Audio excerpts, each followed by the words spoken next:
Well, hello, everyone, and thank you for joining me. I'm Jill Bloom, Group Publisher of Walls and Ceilings, and welcome to a very special episode of If Walls Could Talk. It's always an honor to have Trent Cotney, partner with Adams and Reese. Trent, thanks so much for joining me. Thanks, Jill. Thanks for having me. Well, Trent, there's no doubt you are the leading voice when it comes to a lot of things going on construction.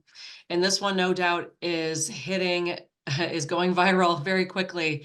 The FTC just came down with a ruling, 3-2, that bans non-competes. That's huge. That's kind of scary for a lot of people, probably exciting for some, but most importantly, on the contractor side, I guess it doesn't matter if you're a contractor, if you're an architect, if you're a specifier, if you're whatever distributor, it affects everybody.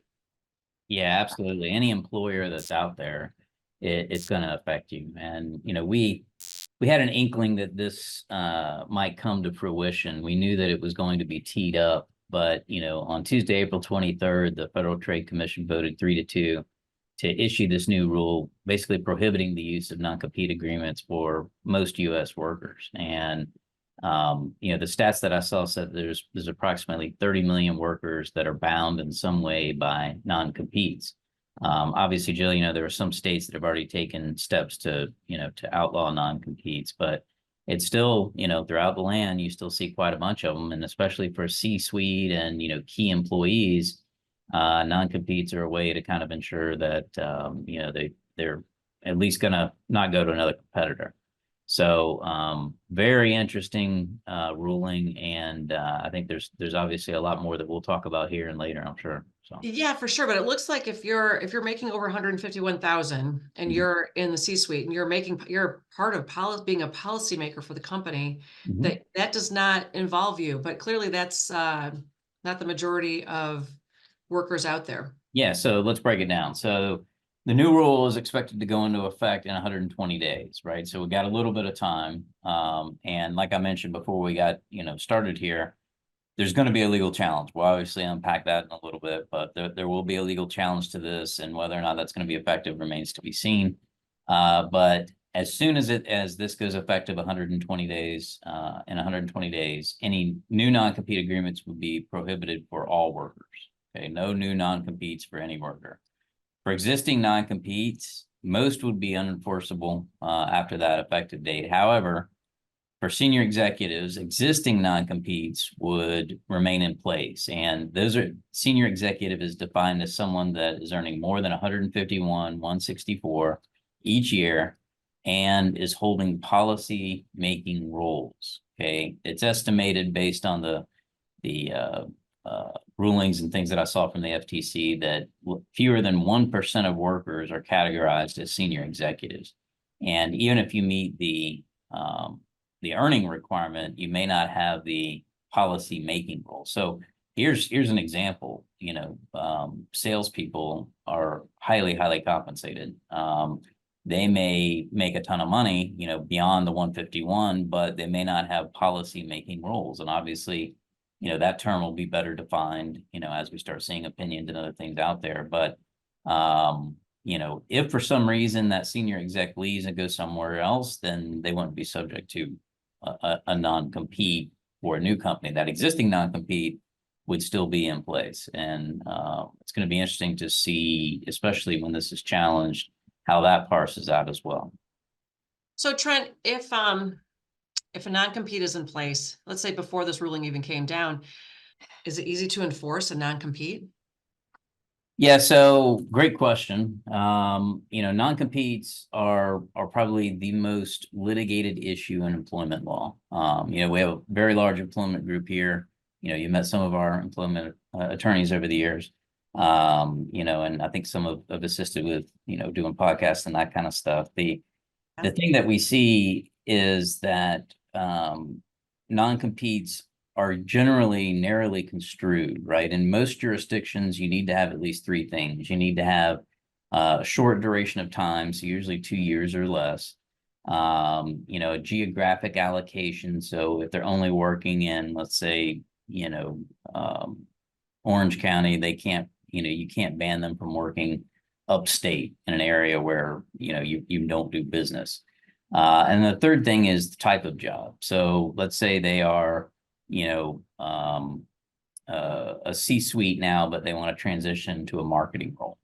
Okay, I've seen a lot of judges say, well, if I'm construing this narrowly, I don't really see how that's competitive. Now, the one thing that I want our listeners to understand is, let's assume if you're an employer and you're wringing your hands right now, let's assume worst case scenario that non-competes go away, right?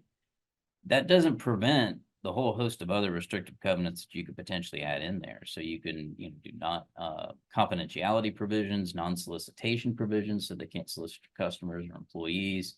There's a variety of different things that you can do. Obviously, it varies state by state, but there are still prohibitions that you can put in there that would potentially have teeth in the event that you've got issues, right? So here's an example, Jill, right? If let's say I am, an operations manager, right? And I leave one company to go to another company.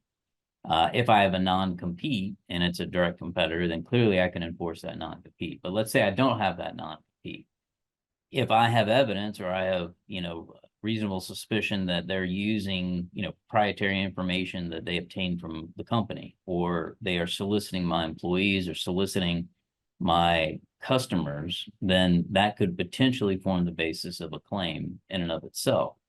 Obviously, non-competes have more teeth and are scarier, but it's not the end of the day for employers. Now, here's one other thing I want to mention, Jill, and this is what a lot of people haven't talked about, which they need to be talking about.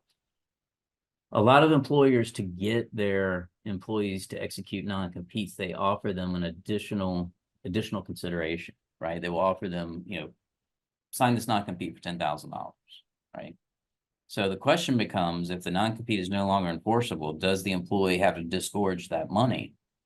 I think there's an argument there, right? So there's a lot of these things. Once you start unpacking this, it becomes sort of a labyrinth, a morass that you've got to navigate all these different issues. But clearly, this should be top of mind of every employer out there.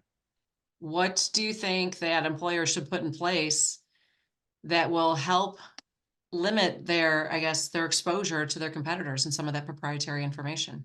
Yeah. So first off, I should say absolutely going to be challenged. One of the key things that I think that this rule is going to be challenged on is some of the same arguments that we've seen asserted against other administrative action. So the doctrine is known as the major questions doctrine. And what that says is that a federal agency, if it wants to solve a significant political or economic problem, it's got to do that with congressional support, right? It can't just come out and start making policy. And if you read a lot of the statements that were made by, for example, the FTC chair, Ms. Khan had made a variety of different statements. It calls into question that. So I think there's a variety of constitutional challenges to this. I'm not a betting man, but I can almost guarantee you that this will be legally challenged, and whether or not it holds up, don't know. Okay, let's assume it does hold up. First thing is, and I get asked this all the time, should you even use a non-compete, right? The best way to keep employees is to keep employees happy. Well, Right? for sure. Yeah, I mean, no matter and what, anytime you have anytime you think you need to enforce something legally, it's time and money. right, exactly. So keep your employees happy, pay them well. You don't have to worry about a non-compete. That being said, like I said, there's a lot of different ways that you can attack this, both from an employee manual standpoint and separate employment agreements that deal with everything from confidentiality, proprietary information to, non-solicitation provisions to other things like that. There are ways where you can disincentivize employees from, looking elsewhere legally. Classic example is if you paid for training, if it's drafted the right way and you're in a state that allows it, you can have a provision that allows you to claw back that money, right? Obviously, a Oh, lot. meaning like if I give you this training and if you leave within 6 months, you have to pay me back for the training. Right, exactly. And, you have to be very careful about all this because, there are minimum wage issues, overtime issues. It is a complicated, Yeah. not a one size fits all analysis. But there are a variety of ways you can accomplish the same goal and not use a non-compete or similar goal. Non-compete clearly is the hammer. It's the rifle shot, right? Sure. And it's the scariest of any restrictive covenant that's out there. So employers, especially if you have a highly compensated employee that you are investing a lot of money in. You need something there, right? It is basically the prenup of employer-employee relationships. Mhm. And, it is, do you need one for, your crew member? No, but you definitely need one. I like having that kind of hammer there, because if you are investing a ton of money, let's say you paid a recruiter fee, you've done all these other things, you want to ensure that, there's gonna be some loyalty there, at least within your geographic region. Well, what I find what's fascinating in this FTC fact sheet that they have that we'll post on with this article as well, Trent, is they're saying that by banning non-competes, the FTC estimates that new businesses will form by 2.7%, creating over 8,500 new businesses. American workers' earnings will increase 400 to 488 billion over the next decade, with workers earnings rising an estimated 524 a year on average. Mhm. They say healthcare costs are going to be reduced. Innovation will increase. I mean, where did this ruling come from? I mean, how do they come up with this? I don't know, clearly I'm not an economist, and I'm definitely not a politician. But I can tell you, in construction, it's a zero-sum game, right? I mean, it's not going to create new jobs. You're talking about one person moving to another company. So Right. again, I'm coming from a common sense standpoint. Maybe there's something I don't know, but I find it hard to believe that this justifications, merit this kind of decision. The way that I look at it is that you should be free to contract, within limits in an employment relationship, right? I mean, there should be limits, there should be guardrails, but it's just like any other agreement. If you voluntarily agree to join a position to get paid X, to even get paid a bonus because you're signing that document, then you should be able to do that. Or if you don't want to do that, go somewhere else that doesn't have it, right? Got it. So I don't like, personally, I don't like when the government says intervenes with anything contractually. I understand there has to be guardrails with regard to employment, but this has been a long-standing provision. Obviously there are states that are prohibited. They're welcome to continue to do that, but to have a federal national ban on this, that seems to be a lot. So That's a tough one. yeah. Great. Well, any other, again, let's just recap that. Trent, so today, what should be the first thing that all employers need to just make sure that they think about? They need to watch this closely. They need to watch the litigation that's coming closely and the decisions that are coming out of it. I do think it'll be challenged.